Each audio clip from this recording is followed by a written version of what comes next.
What is up, pickleheads? Today we're going to be talking about the return of serve.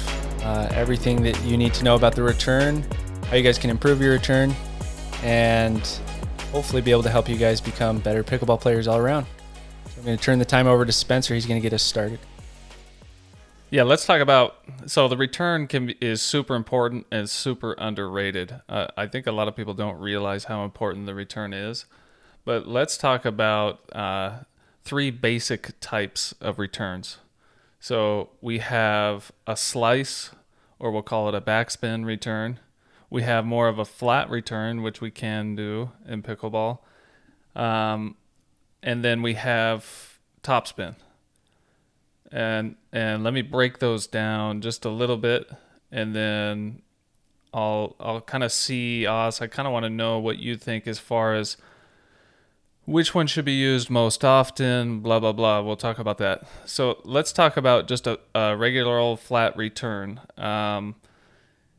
Typically more for beginners. It's going to have still some spin on the ball, and I brought a ball with me today. But a flat return, we're basically smacking that ball across our body. It might have some side spin. It might have a little bit of topspin, a little bit of backspin, but basically a flat return, which I don't use very often unless someone has a wicked serve and I'm just trying to get it back. That's typically where I would use just like a nothing return. Okay, and then we'll talk about slice or backspin. Still with this same ball. The ball is rotating, picture it, towards me. The reason I would use backspin is to try to get it to where if you were to take a ball and put backspin on it, in other words, that ball, like a boomerang, is going to come back to you somewhat. So that causes the ball to dive down once you return it. And then we have topspin, which I use pretty often as well, where the ball is spinning away from you, and then that ball will typically jump up a little bit. So it depends on what you're looking for and when you do it. So one point I want to make is with the slice or the backspin on the ball, I use it quite a bit, and I've played with others that use it quite a bit, but it depends on what level you're on. So I've used backspin, or I've used the slice on higher levels, and sometimes they will take that backspin that's spinning towards me and use it against me to hit topspin back. So their third shot drive has a lot of power on it. At lower levels, it's harder for them to hit it back. They're not used to that spin. But Os, when do you use each? And then I'll kind of talk about when I use each when I'm returning. So something interesting that you'll see is in singles, majority of players have turned over to hitting topspin returns. And prior to about a year and a half ago even, we saw a lot of players hitting slice returns in singles. And it's kind of crazy to see how the game has evolved already and so quickly just within that year and a half. Because Ben Johns, for instance, all of his returns used to be slice. Yep. Now they're all topspin. And so I've thought into that and kind of thought when I use a topspin return as compared to a slice. And I'd say the main reason is if I'm playing singles, I want to be able to hit topspin because the ball's going to drop into the court, so therefore I can put more pace on the ball. So if I want to put more pace onto a return, I'm going to hit topspin. If I want to make the return more difficult for my opponents, I'm going to put underspin. And what I mean by more difficult is where it lands and it's not going to bounce very high for them to be able to hit the ball back or hit a drop, to where their only option honestly becomes just hitting a drive, because that ball is kicking under so hard. So more so, it depends on if I'm playing doubles or singles. So honestly, in doubles, majority of the time I'm going to hit that slice, get a ton of spin on it as much as I can, try and get it deep. And in singles, I'm going to be hitting topspin, trying to hit with as much power and keep it away from my opponent. Okay, yeah, and so for me, I've migrated a lot more to topspin as well. Like you said, the pros or anyone like 5-0 plus. If you're slicing the ball, I've just noticed that especially anyone with a good drive, they're really using that slice against me, and I think that's why they do it at the pro level too, especially in singles, like you said. The opponent's able to use that slice against them because it's spinning the exact way that they want it to hit a fast uh, fast topspin on it. Um, so anyway, it seems like backspin is kind of going away a little bit, but mainly at higher levels. Whereas at lower levels, I mean, you can hit backspin returns to or underspin to someone all day long, and they just struggle returning it. So Yeah. I think it has to do more with level than anything else. But Yeah, I totally agree with that. what about forehand versus backhand? So I'll give you mine first. So I'm definitely more forehand dominant. I'm still trying to work on my backhand.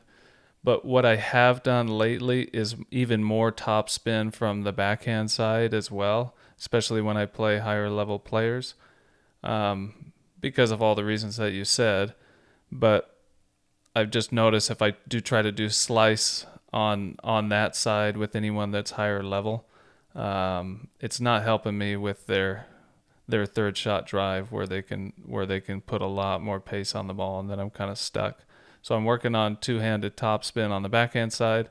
On the forehand side, I shouldn't say almost always. It's good to have a variety in your game. It's good to have forehand, um, topspin, and I will use forehand underspin or forehand slice also, but it's fairly rare that I do it. But I think it's a different show. It shows the opponent something different, a different ball to look at, which hopefully maybe it won't make them miss the ball, but maybe they'll pop it up, or maybe they won't be ready for something different. So good to have variety, but the majority of shots that I hit, whether it's forehand or backhand, is topspin. I would assume yours is similar, but how about you?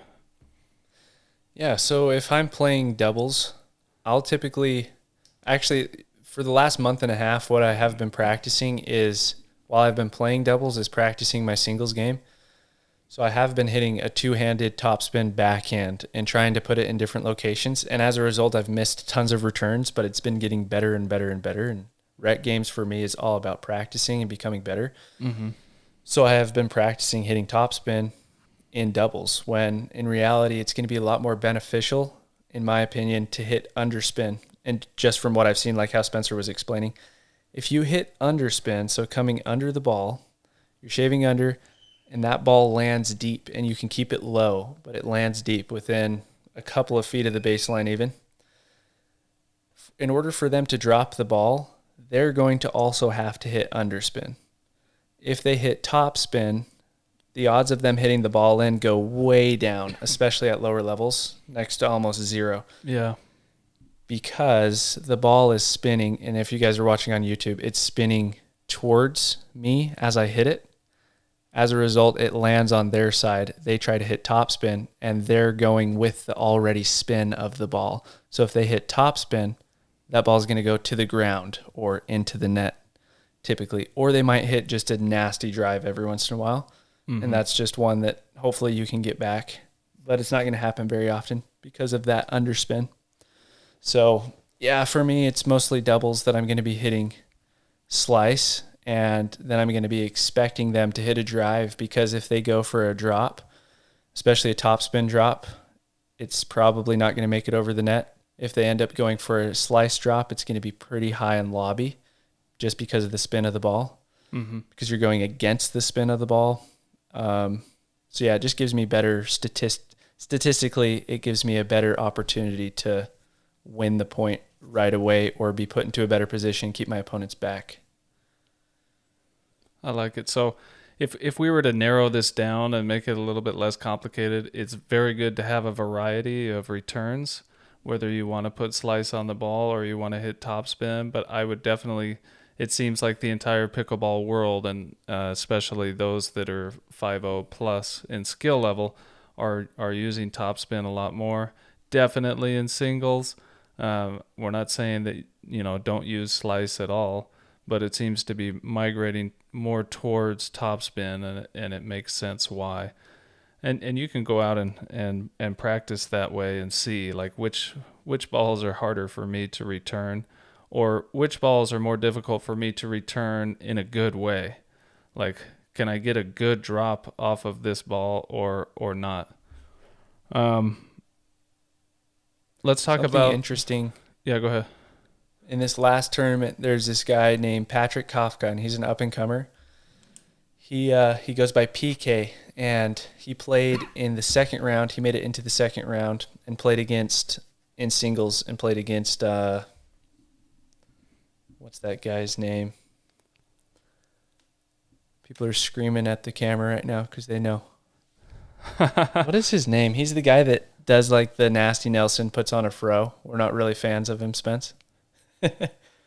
He puts on what? He puts on a fro and he hits people with a Nasty Nelson or tells them, hey, the ball's cracked. Check it out. Oh, Ryan Sherry. Ryan Sherry. Oh, he's I mean, goofball. Spencer are not the biggest fans of Ryan Sherry. I'm sure he's a great guy off the court, but man, can't stand watching him. Yeah, same. Anyways, yeah, so Patrick was playing against Ryan Sherry, and I had never seen this before, but Patrick he was a professional padel player, one of the top ranked in the U.S., and then he was a professional tennis player prior to that, played college tennis, had a great record, super good player, played for BYU, and he came in hitting returns, and I'm telling you, he was hitting, like, just beaming these returns back super, super fast, and Ryan was having a hard time with it, in so much that Ryan lost the first game, and then Ryan came back and won the next two because he finally got used to it. But it's something that I hadn't seen before, and I think that's where we'll see the singles game evolve to with more topspin returns. Yeah. Is people are just going to be hitting winners off the returns, which was what he was doing on some of these returns. It was just nasty. So if you want to practice singles, practice your return, practice hitting it hard into a certain location over and over and over again, because I think that's where the game is for sure heading. So.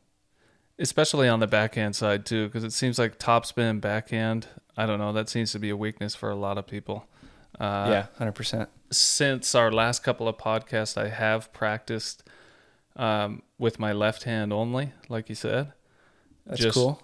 Hitting top. I've practiced drops and drives, and then when you finally, do that for like 20 minutes, and then put your second hand on it. And wow, I noticed a huge difference. Just to have the aid of my right hand there with it was big time. So practice one-handed first. I did it, and it's working for me. I still got a long ways to go, but anyway, topspin from the backhand side. Those of you that are watching, I have a wooden spoon here. This is what I practice with because it's right at where the sweet spot of the paddle would be. Is that your wife beater? It's right at the sweet spot of where the paddle would be, and so I like to practice with this just so that I don't shank balls, because whenever I'm warming up, for whatever reason, I shank the ball 18 times, and then I finally start hitting it in the sweet spot, but this just solves that problem right away. Anyways, I want to show you guys the grip if you happen to have a one-hander as compared to a two-handed backhand. So if you have a one-handed, you're going to be at continental, which is the hammer grip. So from this angle, it looks just like this. You act like you're hammering a nail into a wall from the outside edge of your paddle. That's when you're at continental. So this is something that you would get with a two-handed backhand. You put your other hand on, and then you're going to hit a two-handed backhand. If you're hitting a one-handed backhand, and Patrick Kafka is a really good example, you want to move your hand over to an Eastern backhand, okay? And so an Eastern backhand, for those of you watching on YouTube, looks like this. The front edge bevel, as you're looking at the front edge of your paddle, as you're looking at it, your knuckle should come directly down that front edge. And what that's going to do is close your paddle face downwards and give you an Eastern backhand grip. And then if you start hitting one-handed backhands with that, maybe that might feel better than your two-hander because maybe all you've ever tried is continental. And I didn't learn this until I was late in my tennis career. So that's some valuable stuff for if you're ever going to do a one-handed backhand, make sure you're using an Eastern backhand. And if you're doing a two-handed, you probably want to be around either an Eastern forehand or continental as you're hitting it. Yeah, that makes perfect sense. On the wooden paddle, I've tried a wooden paddle. It is very good for hitting the sweet spot. But just a quick story. So I think this was like a year and a half ago. I called Austin after this happened, but I went to go drill with a buddy, and I showed up early, and I was like the only one there because it was like 3 in the afternoon in the summer. It was super hot, but there was another guy there, and I don't know, just kind of walking around, loitering. We'll say he was loitering, and he had a wooden paddle, and you'll see why Austin's laughing in a minute. But anyway, he came up to me and he's like, "Hey, want to hit?" And I'm like, "What is this guy doing with a wooden paddle?" And so he comes up to me, says, "Hey, you want to hit?" I said, "Sure. I mean, my buddy's almost here. We're going to drill." He's like, "Yeah, let's just play skinnies for a minute or something." And so the first one, I'm like, I wonder if this guy's ever even played pickleball before. And so my first serve, serve it, feel like it's a decent serve. He destroys the return, makes it difficult for me, so I somewhat pop it up, and he puts the ball away. I'm like, okay, this guy's played before. Anyway, he proceeds to destroy me with his wooden paddle. Come to find out, it was Zane Affleck, who is a former pro. I don't know how long he's been playing with that, but it can definitely, long story short, it can definitely improve your game by using one of those. And you can actually purchase those by some suppliers. I think you can just get them on Amazon, but yours you made, right? Yeah, so this one, for those of you that aren't watching on YouTube, the paddle is literally just bigger than the ball, the paddle face. So it's a pretty small paddle face. But this one it's called a tennis pointer. And my other brother, Clay, he's a woodworker. And so he cut the paddle so that it would, because normally for a tennis pointer, it's like twice as long as this is. And so he cut it and then re-gripped it and everything. And it was actually a pretty long process figuring out how to do it without breaking or cracking the wood. So anyways, the only problem with this is I need to somehow put like a softer surface, almost like a ping pong surface on top, like a leather surface, because it cracks the balls really quick. So really all that I do is just warm up dinking with it. Otherwise you'll crack a ton of balls, especially the Duras. Yeah, but if you want to practice finding the sweet spot of the paddle every time, that's a great way to do it. I've done it as well. I probably need to start doing it again. Are there any companies that have a carbon surface? I haven't checked in a while. I'm not sure if there are or not, but I do know that they sell practice pointers. I forget what they call them in pickleball, but you should be able to find it pretty quickly on. I think Franklin pickleball pointer is what it would be called, or pickleball spoon. I know a couple brands specifically that do sell it, but no free advertising. So yeah, that company that starts with an F. They have one. That'd be interesting to try because it has a carbon fiber surface. It looks so weird, but I bet you it'd help. Yeah, those help for sure. Okay, let's talk about depth and pace. I know we talked about this with the serve, but it's also important on the return, and maybe a little bit of singles versus doubles. So for me, depth is the number one thing. If I have to choose between depth and pace on the return, I'm choosing depth every time. But thankfully, we can choose both of them, right? If you're putting too much pace in the ball, you're probably hitting it out. But like you said last week, Oz, a great drill to do, just like with the serve drill, is to practice returning serves and practice in the beginning hitting them out, hitting them just beyond the baseline, and then slowly channel it in. This is Austin's idea, not mine. Well, technically Julian Arnold, who we originally heard it from, and then slowly dialing it in so that it's just inside the baseline. So depth on the return for me is most important. Pace on the return also helps. Singles, the return is crazy important. Doubles, it's important as well. You don't want to return it short. So whether it's singles or doubles, focus on depth first and practice putting pace on that. And in a minute, I'll go over some drills that you can do to to focus on depth. But Os, what do you think about depth and pace in relation to the return?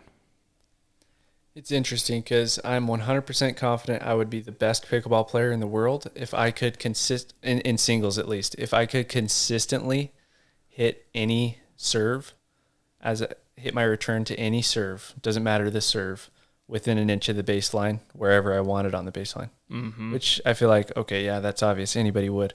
But if you could do that consistently, and if any pro could do that consistently, it's game over and nobody has any answers. So I would honestly say the most important thing for a pickleball is first having a really good serve that you can get deep, like how we talked about in our last podcast. Mm-hmm.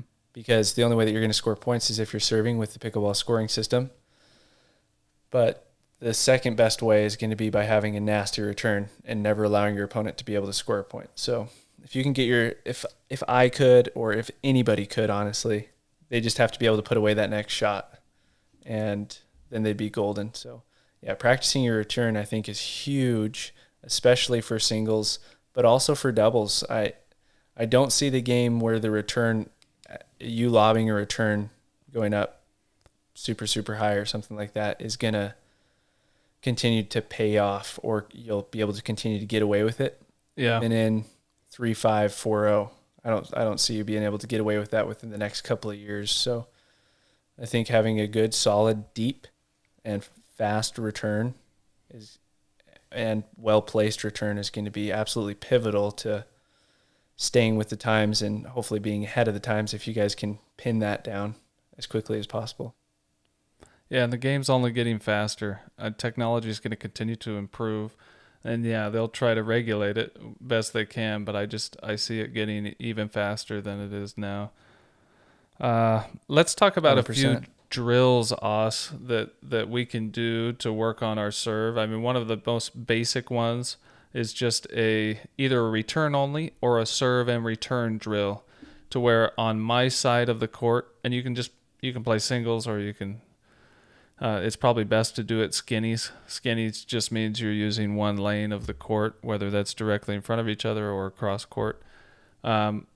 Set some, you can use masking tape, or you can use cones. You can get those small cones. I like to use cones a little bit more just because I can see them better. I seem to be able to see cones just a little bit better. But put those somewhat deep in the court. I would say 3/4 of the way to the baseline on both ends, and you can just do serve return drills. Practice serving. You get a point when you serve and it's past the cones on the opposite end. If they return and theirs is past the cone, then you lose your point, right? They even out. And just play that out to 6 or play that out to 11. And then you'll see, the first time I did that drill, I didn't realize how bad my returns were. I thought I was getting them deep, but when you actually set the cones there and do it, you realize you're only hitting to like mid-court. Yeah. So that's a drill, but what other drills do you have, and what could you add to that, Oz? So a fun drill that I made up and I stole from basketball is called horse. And many of you have probably played horse or pig. But the way that it works is you have you and your friend on the baseline, and then you set up cones on the other side. And you're going to set up a total of 5 cones along near the baseline on the other side. So the first cone, and this is on Pickleball Playbook Instagram somewhere. So if you guys want to scroll through there and actually find it, you guys can watch it. This was probably like 4.5 months ago that I posted this, but you put the first cone about 3 or 4 feet in or so from the baseline on the center line. The next cone you're going to put right about 2 feet from that. And then the last cone you're going to put about 2 feet from that, and then 2 feet from the sideline. I know that's probably hard to visualize. But in essence, you're going to have 3 cones on the odd side and 3 cones on the even side, and both sides are sharing the middle cone, so that it opens up a space for you guys to be able to hit up the tee with your serve, which is down the center. at the body of your opponent. So then the cones will be like right. It'll give you a venue where you have this 2 to 3 foot gap to hit up the middle, or you have a 2 to 3 foot gap from the sideline to halfway through the middle, if that makes sense. And that would be an out wide serve. And then the way that the game works is I just call either tee, wide, or body. Body is down the middle. And then I serve. And if I hit what I say I hit, so let's say I say body and I hit body, then my opponent, who's on the same side as me, now has to hit body. And if they miss, they get an H. If they hit it in, now it's their turn to call their serve, and then I have to match it. But yeah, you play all the way until someone makes out horse. Anytime that you miss, you get an HORSE, for those of you that haven't played horse before. Or you can play pig, make it shorter. Yeah. PIG. So that's a fun game. That really helps improve the accuracy of your serve. And you could do different things where you could put a cone so that it has to be further than the cone or something like that. No, yeah, that's a great way to do it. I haven't thought about playing horse or pig. I think what we can do is, if you'll send me that video, I'll repost it this week with your explanation above that, so that everyone can understand. So, or you definitely try to find it on Pickleball Playbook if it's a ways back there. And then if not, we'll figure out a way to put it on Picklehead so that you can take a look at it and actually see it, because explaining it alone might be a little bit confusing for some. Yeah, I was like explaining it and I'm like, yeah, they ain't getting this. Yeah, so I'll post it. I can go back and I can click remix, and then I'll just save my video and then post it. Yeah, on Picklehead at some point. Did you hear me snoring? I think I fell asleep when you were explaining that one. Went over my head. So okay, it was bad, but it wasn't that bad, right, guys? Or just write play us horse, a review okay? and tell Austin how bad his explanation was. I hate this kid. Let's just have Spencer on here. Okay. I don't blame you. Last point with a couple sub points for the return. Who to return to? Okay, at a more advanced level, you'll see strategies of teams returning actually to the better player, because they don't want that player coming up as fast to the net. Mm-hmm. You'll also see them returning to the weaker player, but if they do that at a higher level, the weaker player is still going to hit a good drop or still going to hit a good drive. So again, at the higher level, sometimes it's a lot better to just return to the stronger player, especially the player that's stronger at the net, so that it takes them longer to get to the net because they're back there returning. And then at a lower level, it might make sense just to hit it. First of all, get your return in, regardless of where you return it. If you're playing at a real low level, practice consistency first.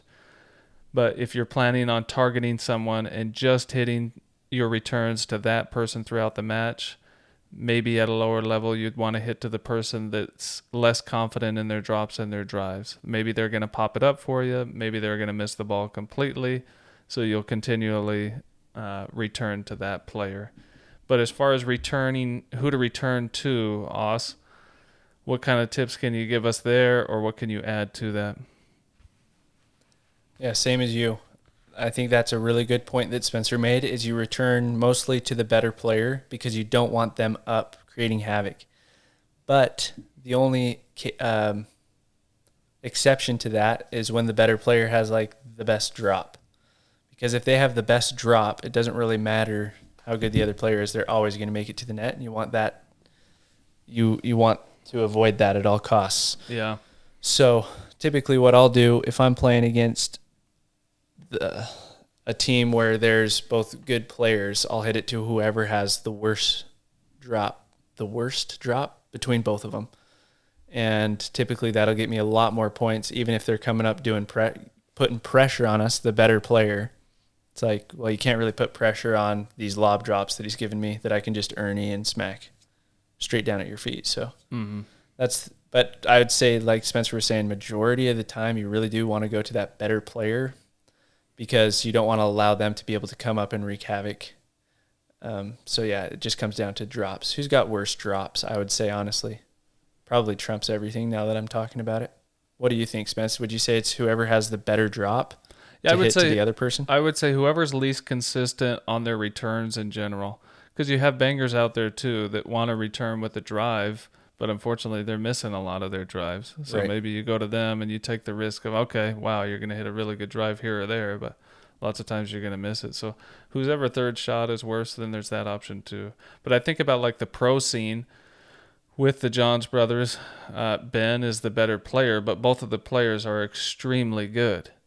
So if you return to Ben only because you don't want him to come wreak havoc at the net, well, let's say you return to Colin only, but you know Colin is going to make his third every time, whether it's a drop or it's a drive, and so he's going to get up there anyway. So when you get to that point when skill level's higher and both players are really good, it's kind of difficult.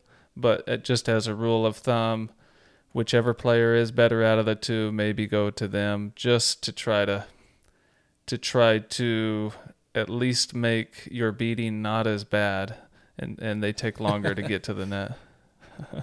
And then one really quick point is, I think a lot of the time we really stress ourselves out trying to keep our opponents back, when really it's just sometimes you just have to accept that they're coming forward and play out the point, be smart, play your dink cross court, be ready for them to speed it up at any point, be ready for your partner to pop it up at any point.